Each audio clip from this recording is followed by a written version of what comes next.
वालेकुम आल वीवर, कैसे हैं? ठीक हैं। ये चेक करें, हबीब ने यहाँ से गांड मरवाई है, ये इसके अंदर ना सुराख किया है, वो सुराख हो गया गलत।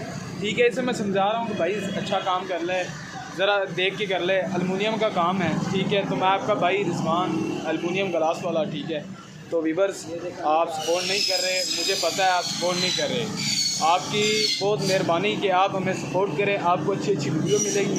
ठीक है, मैं हबीब भाई, एक और हमारा भाई है मलक भाई, हम तीन जनों ने ना ये व्लॉग वगैरह शुरू कर दिए हैं। ठीक है, तो सिर्फ आपकी सपोर्ट चाहिए और किसी की सपोर्ट नहीं चाहिए।